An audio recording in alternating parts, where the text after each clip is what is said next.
Good evening and welcome to City of Pasco's Council Workshop Meeting. The Council thanks you for being part of our city government. At workshop meetings, the Council discusses issues, but no formal action is taken.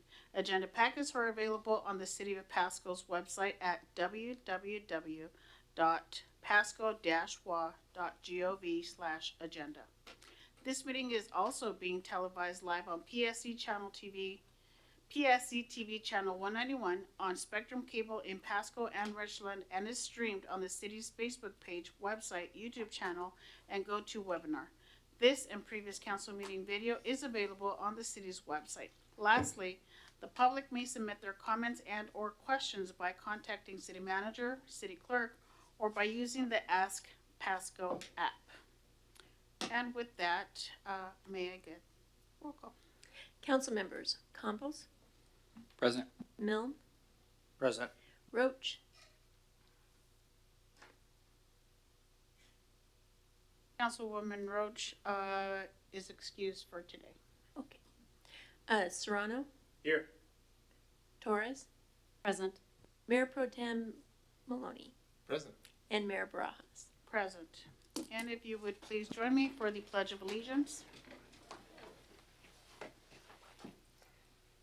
I pledge allegiance to the flag of the United States of America, and to the republic for which it stands, one nation, under God, indivisible, with liberty and justice for all.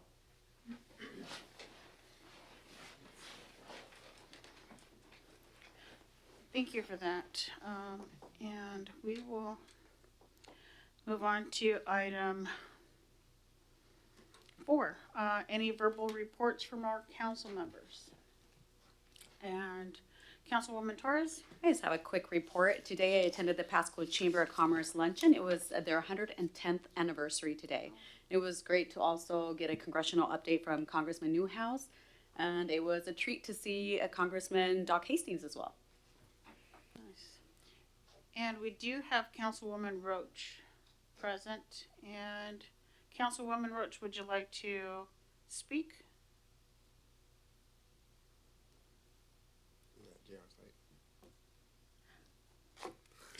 I apologize. It's Because they moved me down. you were moved, so it's.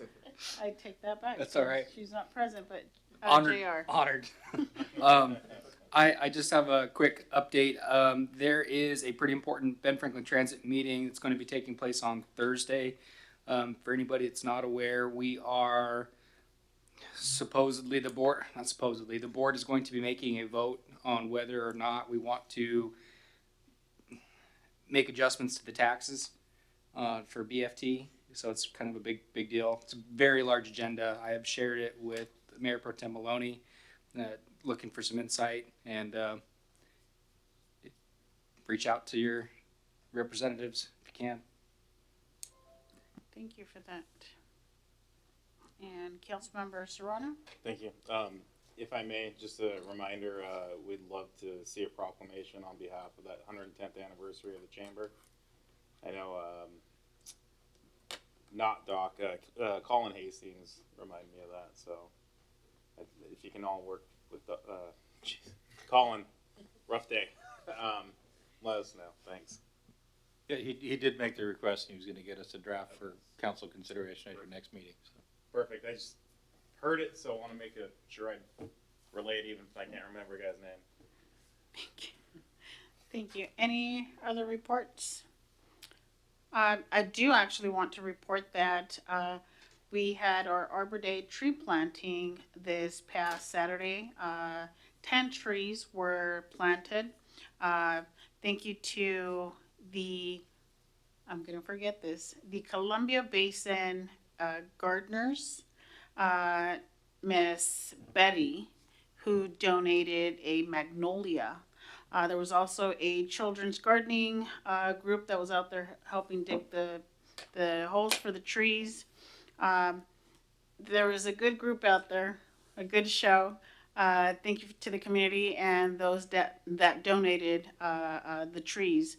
I also want to mention that Volunteer Park will eventually be turning into an arboretum.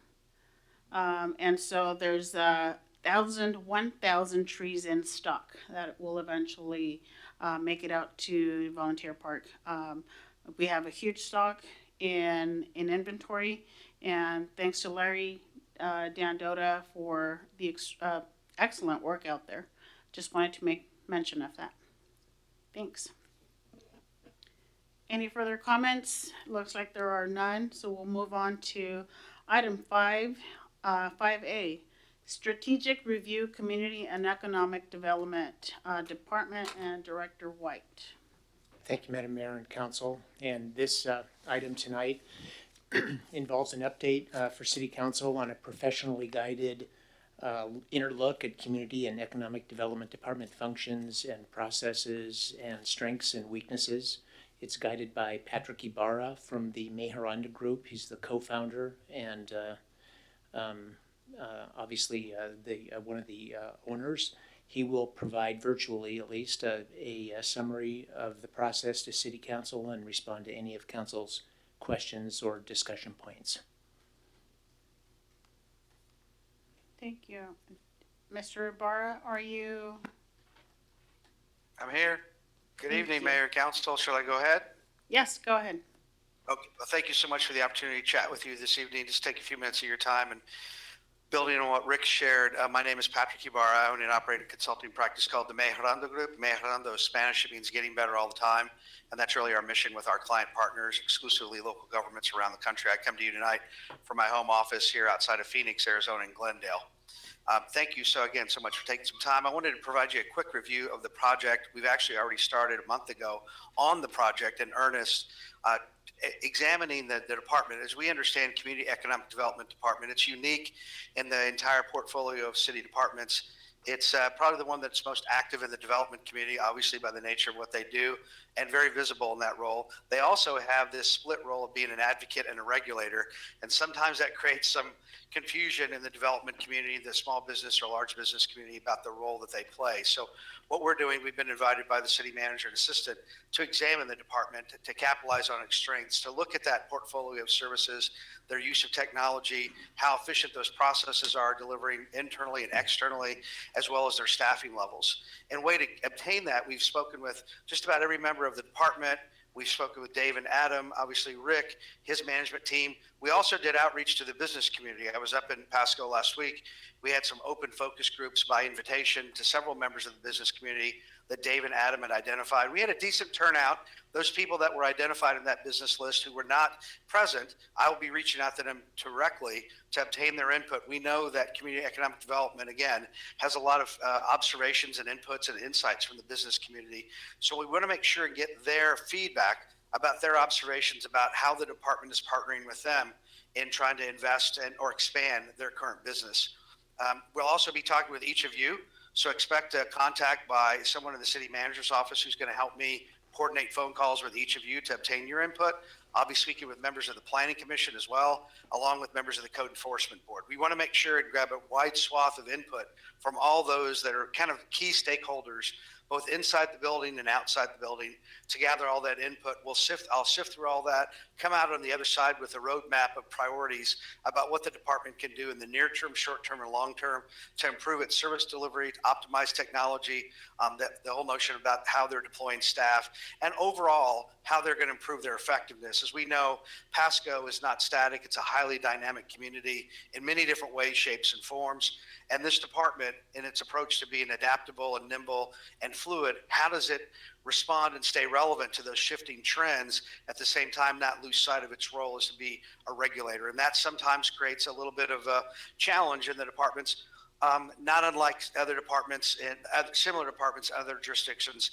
We've done this kind of work with the cities all around the country: Flagstaff, Arizona; Raymore, Missouri; Green River, Wyoming, trying to help them sort of revisit their role, identify how do they stay credible in the eyes of the business community, how do they stay relevant in the eyes of what they're trying to accomplish as a department. There's a lot of push and pull, as you all know, on that department. The outcome of that, again, of this is trying to help them be deliberate and intentional and how they're trying to modernize their approach with being efficient with service delivery, outreach to the business community, and stay true to what they're trying to accomplish, which is balancing that role about compliance and advocacy. So I just wanted to give a quick overview of the project itself. Again, expect to hear from me. We'll be scheduling phone calls with each of you, Planning Commission, Code Enforcement Board, and I'll be reaching out to other members of the business community to make sure we get a lot of input from key stakeholders. And I'll be glad to answer any questions you can have that you might have for me tonight. Thank you for your presentation and information. Do we have any questions or comments from any of the council members? Councilman Serrano. Thank you. Mr. Ibarra, I believe was your name. Yes. Can you give us a skeletal or like outline structure of what we expect to see as a finished product here? Sure. Yes, good question. You're going to see how the department's portfolio of services needs to be optimized to deliver them more efficiently. In particular about the role of technology and the idea of customer service. So we'll look at the services. We'll also look at the staffing levels. We'll be doing some comparative analysis to similar sized jurisdictions in Washington and Northern Oregon. So we'll look at staffing levels. How are they deployed? What are some, not just because they do it in another city, but what really makes sense for the city of Pasco in that regard? And then also the idea of policies and procedures, what needs to be updated, what needs to be accelerated. And then the fourth component of that is the outreach. How are they staying sort of relevant and creating partnerships with the business community that push-pull tension. So it'll be a roadmap with specific recommendations, somewhat prescriptively, council member, about what the department can do in the near term, short term, long term. And I would say this is not all about spending more money. Some of this is about redistributing what people spend their time on and how they're spending their time. Thank you very much. I appreciate that. I especially appreciate that ending point that, you know, when people hear studies, they tend to think, oh, budget inflation. But here you're talking about as necessary, yeah, that may occur, but streamlining will occur simultaneously. So thank you. Absolutely. Any other questions? Deputy Mayor Maloney? Thank you, Mayor Bras, and thank you for the brief introduction to your effort here. So I have two questions. First is, it's important to gather some of the input that we know from people we know, but there's also the component of who do we miss? You know, who wasn't invited to the table? How is this effort going to capture those voices that maybe, you know, we don't already hear from on a regular basis? Yeah, I think that's a good point. I do want to talk to Dave and Adam about how do we do some outreach. You all mentioned earlier tonight about the Chamber of Commerce. I think they may be worth for us to have a conversation with. Who are they hearing from, especially some small businesses that may not necessarily be active in the development community. So let me revisit that with Dave and Adam and try to find who are those people in the nooks and crannies. And if you have names of businesses that you hear from, I encourage you to either share those with me when I speak with you or share those with Dave and Adam and make sure, because we do want to do a lot of outreach. I'm sure we'll miss some people, but it's not by design. We're trying to make sure and grab a wide swath of people. But if you know people that maybe have had an interaction with the department that you think would be worthwhile for me to speak with, please share that with David or Adam or share that with me when I speak with you, and I'll definitely follow up. Great, appreciate that. And then the other thing is, I know that we as a city, of course, receive complaints from a variety of people who, you know, maybe didn't get the level of service they were looking for whatever reason. How will this effort incorporate any look into that or review of what complaints may have been captured by the city? Well, and some of that's anecdotal. You're absolutely right. And when I was on site last week and talking to the business community, people in engineering, development, investment, property management, property owners, I definitely gained a lot of input about people's concerns and complaints. And I take that in the spirit that people offer it, that they want to see things improve. So it's not that they're there just to complain and say, you know, we want what we want when we want. It's trying to find that kind of that notion of what can I extract from that to say, well, what do you think needs to be improved about the speed, the efficiency, the timeliness, the accuracy, the consistency of all that. So I'm trying to knot some of that anecdotally. And I find, you know, surveys sometimes give us breadth, but I like focus groups because they give us depth. And because I'm the one in facilitating those conversations, I definitely can pick up on the texture and the tone of their comments and follow up with them in real time when I was speaking with them. And I obtained all the contact information from people that I met with last week. And I likely will follow up to get some more input from them. Again, I'm trying to get as much as I can input. And at some point, we'll close that so we can move on to the analysis and then recommendations. Okay, great. And I guess last question is just following up on that portion just a little bit. We know that some people are reticent to provide negative feedback because they're concerned about a backlash. Now, I don't believe that's what our staff does by any stretch of the imagination, but certainly people can hold back. Is there any way for somebody to reach out to you, you know, anonymously to provide some of their feedback and input? Let me give that some thought. I think you're absolutely right. Some people are reluctant for a variety of reasons about sharing that openly. So let me think about how we can do that in a way that's practical for people to share that information with me. If you give me a little bit of time to process that, I'll talk with Dave and Adam about a way we can do that. Again, to open our doors and to obtain as much input as we can. And the reason that, we did 2 focus groups last week, we knew that we would miss some people and just some people that weren't able to make it, right? That's the nature. That's why I'm following up with those people that weren't able to make it. And, back to your question, let me think about how we can grab that input. And again, if you know of business owners that you think would be worthwhile for me to speak with, please let Dave and Adam know, and I'll do my best to do outreach to them and gather that input. And what I shared with businesses last week is, look, I'm not writing down who says what. The sessions are, they're anonymous, but they're not confidential, because if they were, I couldn't do anything with it. But they're anonymous. I'm really looking for themes. If I start to hear it from different people, then to me as a consultant, that starts to tell me there must be something there I need to dig a little deeper and understand better. So it's not who said what. Businesses aren't going to see their names in the report. It's more thematically, what did I hear from the stakeholders, as well as from mayor and council, planning commission, code enforcement staff, and the city manager's office. And I'm already starting to pick up a little bit. There's still a lot of people I need to speak with, but I'm starting to hear a little bit about where there's some commonality between those different stakeholders and their observations. Great, thank you. Great answers. That's all I need to hear. Thank you. Okay. Thank you. Any further questions or comments? Looks like there's no more comments on this topic. Director White, how would you have us move forward with this topic? Well, Madam Mayor, this was just an update as to apprise council of what we're doing right now in this regard. And as Mr. Ibarra suggested, he will be following up with each of you, with the Planning Commission, with the Code Board, and with I think we got about half of the response team associated with the development community. So he has quite a bit of follow-up to do with those groups. So if any of our council members have any suggested business owners, small business owners, to come forward and speak and give their suggestions, should they be invited to do so immediately? Yes. Yeah, just either to Rick or I or Adam, and we'll get those to Patrick. Okay, sounds good. Yeah.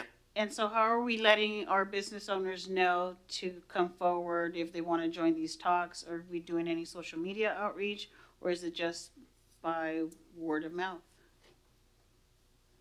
Well, I think Mr. Ibarra will follow up with city manager and assistant city manager to go from here Okay. in that regard. Yeah, the first group that we talked to was by invite, and those are the folks we deal with quite a bit. Okay. Thank you. Thank you for that. Any further questions or comments from our council? I did have one comment, Madam Mayor, and that's it's kind of interesting as you go through this, because it's really going to depend on perspective. So we deal with a lot of different developers, and for instance, developers that are coming here from another state or maybe even from the west side of this state think this is the easiest place in the world to do business, because they're used to really getting beat up on in Puget Sound or other places they might be working. Then our developers, they're a lot of them may be more used to, 10 years ago, the city didn't have the development standards, didn't have the level of sophistication it has now, and it's been kind of an adjustment. And so those are the kind of nuances we're going to be working our way through on this, and how do we make that work better? So. Okay, perfect. All right, well,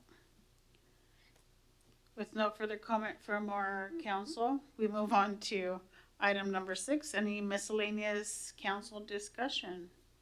City manager. I did have just a couple comments. I had to answer a couple emails over the weekend that, yes, this is all that's on the agenda. So this is a fairly light agenda by any standard, but this council has had some really rough agendas for the last 4 or 5 years. So you get an easy night, and I know it's really hard to accept for you. Thank you. But I did have one item I wanted to talk a little bit. It's kind of fun. So it snowed this morning, but Cinco de Mayo is only a few weeks away. It's hard to believe, yeah.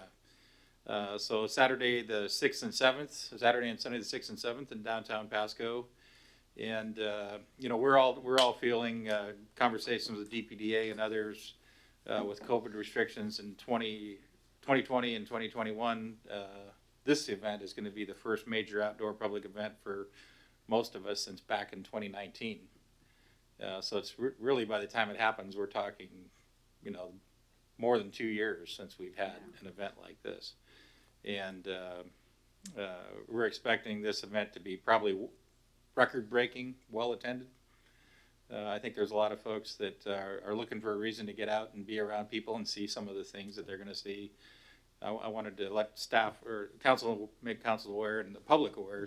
City crews have been working from Public Works and Administrative and Community Services departments and preparing downtown for the celebration. Really putting the bristle to the cement, doing the striping, those kind of things, getting it really prepped for the parade. Also, I wanted to note that DPDA is in high gear at this point in time.